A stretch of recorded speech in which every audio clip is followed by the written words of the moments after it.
अगर आपको हमारी कहानियां पसंद आती हैं तो हमारे इस चैनल को जरूर सब्सक्राइब करें।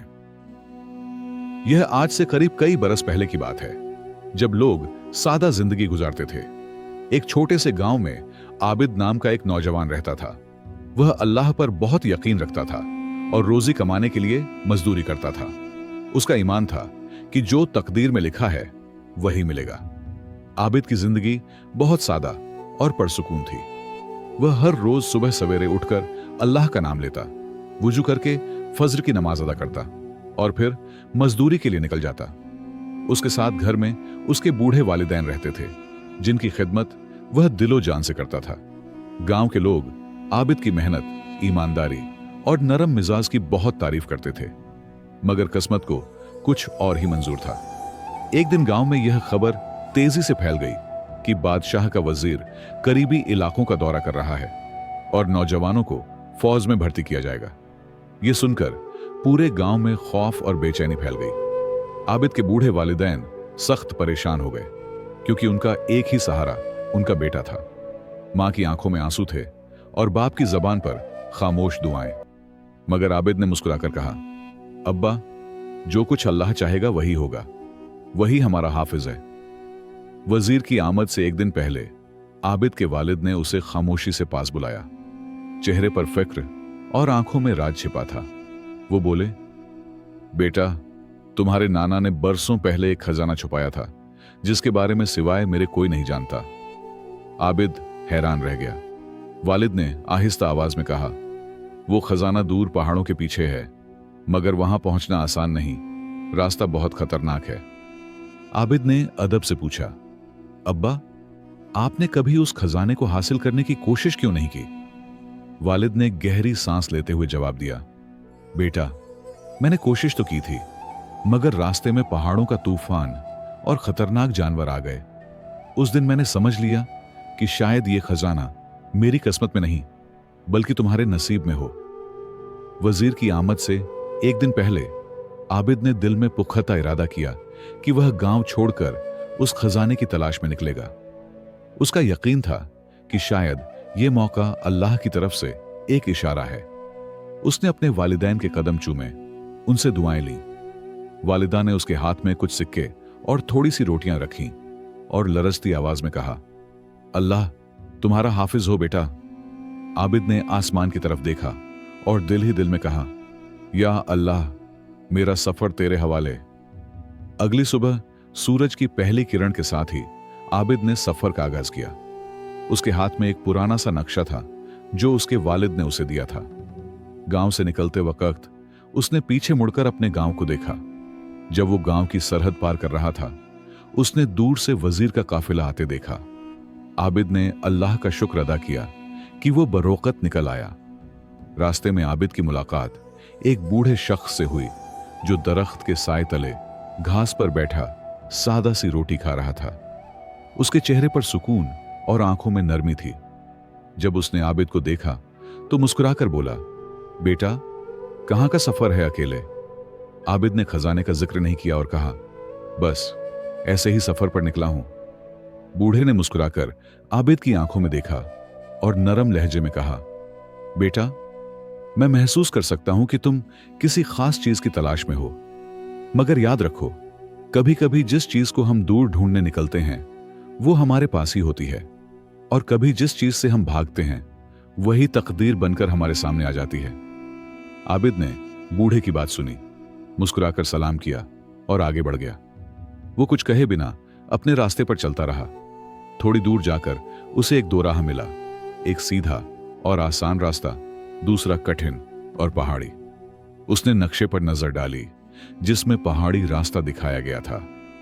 आबिद ने बिना खौफ के कहा, अल्लाह पर भरोसा है, तकदीर में जो लिखा है वही होगा। आबिद ने अल्लाह का नाम लेकर पहाड़ी रास्ते पर कदम रखा। रास्ता मुश्किल था, मगर उसका हौसला मजबूत। सूरज धीरे धीरे पहाड़ों के पीछे छुपने लगा तो उसने सोचा कि रात बिताने के लिए कोई सुरक्षित जगह ढूंढनी होगी। कुछ दूर चलने के बाद उसे एक छोटा सा गांव दिखा जो वादी के किनारे बसा था। उसके दिल में शुक्र का एहसास उठा और वो बोला, अल्लाह वाकई अपने बंदों को कभी अकेला नहीं छोड़ता। गांव पहुंचते ही आबिद ने देखा कि वहां अफरा तफरी मची हुई है। लोग एक कुएं के आसपास जमा थे और शोर मचा हुआ था। पता चला कि एक छोटा बच्चा कुएं में गिर गया है और सब उसे निकालने की कोशिश कर रहे हैं, मगर कोई हिम्मत नहीं कर पा रहा। आबिद ने एक पल भी देर न की, अपना सामान जमीन पर रखा और सीधा कुएं में उतर गया। लोग हैरान रह गए कि एक अजनबी इतनी हिम्मत कैसे दिखा सकता है। काफी कोशिशों के बाद आबिद ने बच्चे को अपनी बाहों में थामकर ऊपर पहुंचा दिया। गांव वाले खुशी से झूम उठे। बच्चे के मां बाप की आंखों से शुक्र के आंसू बहने लगे। बच्चा गांव के सरदार का बेटा था। सरदार ने आबिद को गले लगाया और कहा, बेटा, तुमने आज हमारे लिए जान से कीमती चीज बचाई है। आज रात हमारे मेहमान बनो। कल सुबह तुम्हें इज्जत के साथ रवाना किया जाएगा।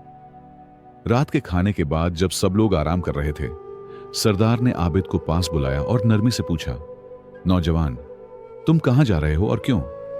आबिद ने कुछ पल सोचा, फिर सच बताने का फैसला किया। उसने पूरे यकीन से अपना किस्सा सुनाया और खजाने का जिक्र किया।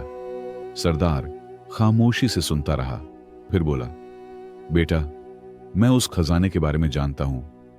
आबिद हैरान रह गया। सरदार ने कहा, तुम्हारे नाना और मेरे वालिद गहरे दोस्त थे। वो खजाना सोना चांदी नहीं, बल्कि एक अमानत है, एक पुरानी और कीमती किताब जिसमें इल्म के मोती छिपे हैं। सरदार ने आगे बताया, तुम्हारे नाना बहुत बड़े आलिम थे। उन्हें डर था कि उनका इल्म गलत हाथों में न चला जाए, इसलिए उन्होंने वो किताब छिपा दी। उसे वही पा सकता है जिसके दिल में सच्चा ईमान और सब्र हो। आबिद अब और भी मुतासिर हुआ। उसने पूछा, क्या आप जानते हैं कि वो किताब कहां है? सरदार ने कहा, हां, लेकिन रास्ता खतरनाक है। तुम्हें एक जंगल से गुजरना होगा, फिर एक गुफा में पहुंचना होगा। अगली सुबह सरदार ने आबिद को एक नया नक्शा और कुछ खाने का सामान दिया। उसने कहा, मेरा बेटा तुम्हारे साथ जंगल तक जाएगा, उसके बाद तुम्हें अकेले जाना होगा। आबिद और सरदार का बेटा जमील जंगल की ओर चल पड़े। रास्ते में जमील ने पूछा, क्या तुम सच में उस खजाने को हासिल करना चाहते हो? क्यों? आबिद ने मुस्कुराकर जवाब दिया, मेरा यकीन है कि अल्लाह ने मुझे इसी मकसद के लिए इस रास्ते पर भेजा है। जंगल के किनारे पहुंचकर जमील ने आबिद को एक तावीज दिया और कहा, यह तुम्हें हिफाजत देगा। अगर कभी मुश्किल में पड़ो तो अल्लाह का नाम लेना और इस तावीज को छूना। आबिद ने शुक्रिया अदा किया और जंगल में कदम रखा, बेखबर इस बात से कि आगे कौन सी आजमाइशें उसका इंतजार कर रही हैं। जंगल घना और अंधेरा था। आबिद को हर कदम संभल कर रखना पड़ रहा था। सूरज की रोशनी पेड़ों की शाखों से छनकर नीचे गिर रही थी। उसने नक्शा देखा और सीधा चलता रहा। अजीब अजीब आवाजें सुनाई दे रही थीं, मगर वो अल्लाह का नाम लेते हुए आगे बढ़ता गया। दोपहर के वक्त आबिद एक झरने के पास रुका। अचानक एक भेड़िया सामने आ गया। उसका दिल तेजी से धड़कने लगा।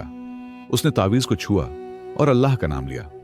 हैरानी की बात थी कि भेड़िया उसे देखता रहा और फिर शांति से वहां से चला गया। शाम ढलने लगी थी। आबिद को रात बिताने के लिए कोई सुरक्षित जगह चाहिए थी।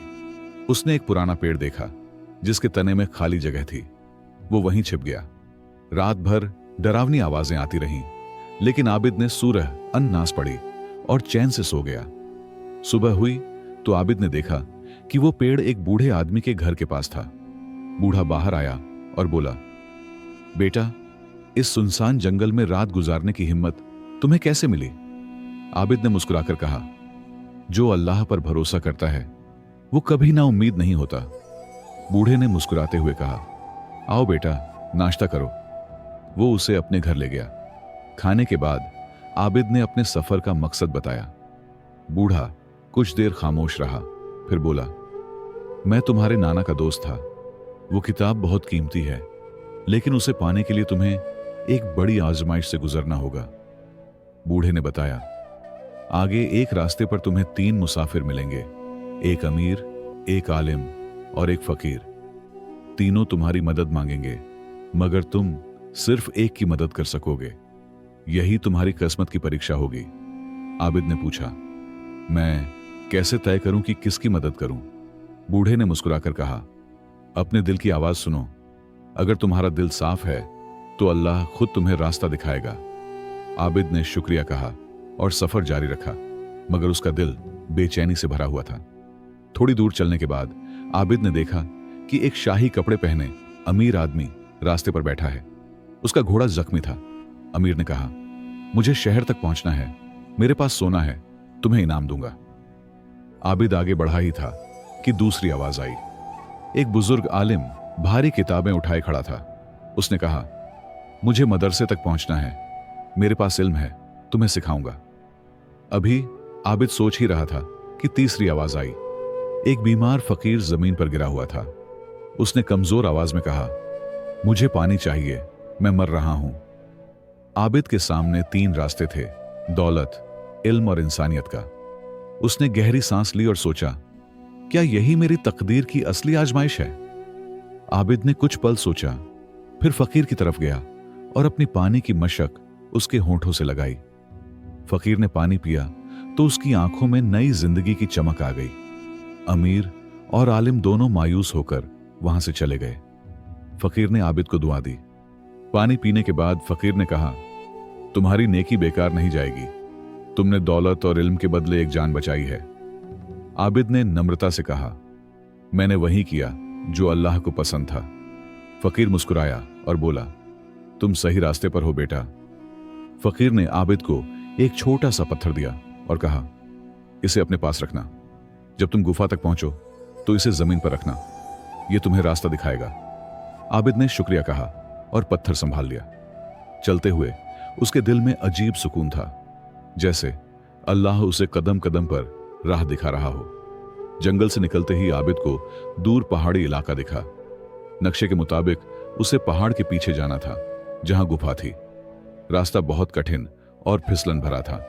शाम होते होते बारिश शुरू हो गई और ठंडी हवा चलने लगी। उसे कहीं पनाह नहीं मिल रही थी। बारिश तेज होती जा रही थी, पानी बहने लगा और जमीन धंसने लगी। अचानक उसका पैर फिसला और वो नीचे गिरने लगा। उसने जल्दी से तावीज पकड़ी और अल्लाह का नाम लिया। तभी उसका हाथ एक पेड़ की जड़ से अटक गया और वो किसी तरह खुद को संभाल सका। बहुत मशक्कत के बाद आबिद सुरक्षित जगह पर पहुंचा। बारिश रुक चुकी थी। उसने चारों तरफ देखा तो थोड़ी दूरी पर एक छोटा सा घर दिखाई दिया। वो वहां गया और दरवाजा खटखटाया। दरवाजा खुला तो एक नौजवान लड़की सामने थी। वो उसे देखकर हैरान रह गई। लड़की ने पूछा, कौन हो तुम? आबिद ने अपना परिचय दिया और कहा कि वो रात के लिए बस थोड़ी पनाह चाहता है।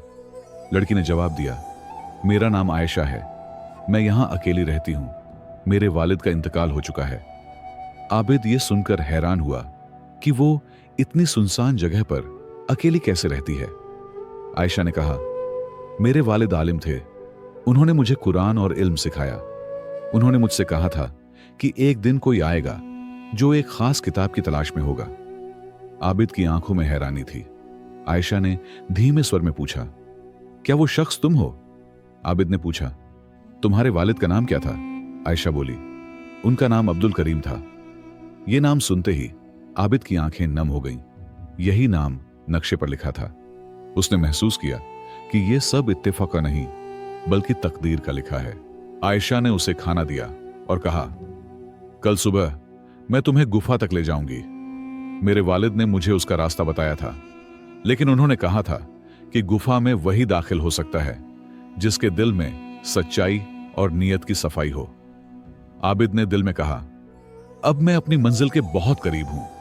अगली सुबह आयशा आबिद को घर की तरफ ले गई। रास्ता पहाड़ी और मुश्किल था, लेकिन आयशा उसे अच्छी तरह जानती थी। चलते चलते आयशा ने कहा, मेरे अब्बू कहते थे कि हर इंसान की तकदीर उसके आमाल से जुड़ी होती है। तुम्हारे अच्छे आमाल तुम्हें यहां तक ले आए हैं। आबिद ने पूछा, क्या तुम्हें पता है कि इस किताब में क्या है? आयशा ने जवाब दिया, नहीं, मेरे वालिद कहते थे कि जब सही वक्त आएगा सही शख्स इसे खोलेगा। मेरे वालिद इसे नहीं खोल सके। उन्होंने कहा कि उनकी तकदीर में यह नहीं था। दोपहर तक वो एक बड़ी चट्टान के पास पहुंचे।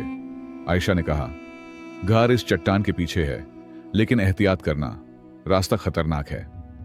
वो चट्टान के गिर्द गए तो सामने गार का दरवाजा था, अंधेरा और खौफनाक। आबिद ने अपना हाथ जेब में डाला और फकीर का दिया हुआ पत्थर निकाला। आयशा, ये पत्थर मुझे एक फकीर ने दिया था। आयशा ने पत्थर को देखा और चौंक गई। ये तो मेरे वालिद का निशान है, तुम्हें ये कैसे मिला? आबिद ने सारा वाकया बताया। आयशा की आंखों में आंसू आ गए। वो फकीर मेरे वालिद थे, वो तुम्हारा इम्तिहान ले रहे थे। वो माजी में भी दूसरों की शक्लें इख्तियार कर सकते थे। अल्लाह की कुदरत है, वो अभी भी हमारी मदद कर रहे हैं। आबिद हैरान रह गया। आयशा ने कहा, मेरे वालिद ने वफात से पहले कहा था, मेरी रूह उसी रास्ते पर रहेगी जहां से किताब का हकदार गुजरेगा। आबिद ने गार में कदम रखा। अंधेरा था, लेकिन आयशा ने मशाल जलाई। वो अंदर गए तो देखा कि घर में कई रास्ते हैं। आबिद ने पत्थर जमीन पर रखा। पत्थर चमकने लगा और एक रास्ता रोशन हो गया। वो रोशन रास्ते पर चलने लगे। अचानक जमीन हिलने लगी और एक पत्थर गिरने लगा। आबिद ने जल्दी से आयशा को बचाया और खुद जख्मी हो गया। आयशा घबरा गई, लेकिन आबिद ने कहा, फिक्र मत करो, मुझे यकीन है कि हम पहुंच जाएंगे। आखिरकार वो घार के अंदर एक कमरे में पहुंचे, जहां एक पत्थर की मेज पर एक पुरानी किताब रखी थी। कमरे में मशालें जल रही थीं। आबिद हैरान था। ये मशालें किसने जलाईं? आयशा ने कहा, ये अल्लाह की निशानी है कि तुम सही वक्त पर आए हो। आबिद ने किताब की तरफ बढ़कर हाथ बढ़ाया, लेकिन किताब खोलने से पहले वो रुक गया। किताब पर एक अजीब कुफल था। कुफल पर लिखा था, यह सिर्फ वही खोल सकता है जिसने दुनिया का सबसे बड़ा खजाना पाया हो। आबिद सोच में पड़ गया। दुनिया का सबसे बड़ा खजाना क्या है? आबिद और आयशा हैरानी से कुफल को देख रहे थे। आबिद ने सोचा, दुनिया का सबसे बड़ा खजाना क्या हो सकता है? आयशा ने कहा, मेरे वालिद अक्सर कहा करते थे कि खजाना चांदी सोना नहीं, बल्कि कुछ और है। आबिद ने आंखें बंद की और सोचने लगा। अचानक आबिद को समझ आया, दुनिया का सबसे बड़ा खजाना ईमान है। उसने ये कहते हुए कुफल को छुआ और बिस्मिल्लाहिर्रहमान निर्रहीम पढ़ा। हैरत की बात थी कि कुफल खुल गया। आयशा की आंखों में खुशी के आंसू थे। मेरे अब्बू हमेशा कहते थे कि ईमान ही असल खजाना है। आबिद ने किताब खोली तो उसमें कुरान करीम की तफसीर, तिब, रियाजी और कई उलूम का खजाना था। उन सफ़ों पर आबिद के नाना ने अपना सारा इल्म लिखा था। आखिरी सफ़े पर लिखा था, मेरा खजाना उसके लिए है जिसे अल्लाह ने चुना है। आबिद पढ़ता रहा और उसे पता चला कि उस किताब में शिफा के नुस्खे, हिकमत के मोती और ऐसे राज थे जो आम लोगों की मदद कर सकते थे। आखिरी सफ़े पर एक पैगाम था, इस इल्म को फैलाना, लेकिन सिर्फ नेक लोगों में, ताकि ये गलत हाथों में न जाए। अचानक घर हिलने लगी, चट्टानें गिरने लगीं। आबिद ने किताब उठाई और आयशा का हाथ पकड़कर भागा। वो मुश्किल से बाहर निकले कि घर का दरवाजा बंद हो गया। आबिद ने कहा, अल्लाह का शुक्र है कि हम महफूज हैं, अब हमें घर वापस जाना होगा। रास्ते में आयशा ने आबिद से कहा, तुम मेरे साथ मेरे घर चलो। आबिद ने कहा, नहीं, मुझे अपने वालिदैन के पास जाना है, उनकी खिदमत करनी है। आयशा मायूस हुई। आबिद ने कहा, लेकिन तुम अकेली नहीं रहोगी, मैं तुम्हें अपने गांव ले जाऊंगा। आबिद और आयशा को गांव पहुंचने में 1 हफ्ता लगा। जब वो पहुंचे तो आबिद हैरान रह गया। पूरा गांव बदल चुका था।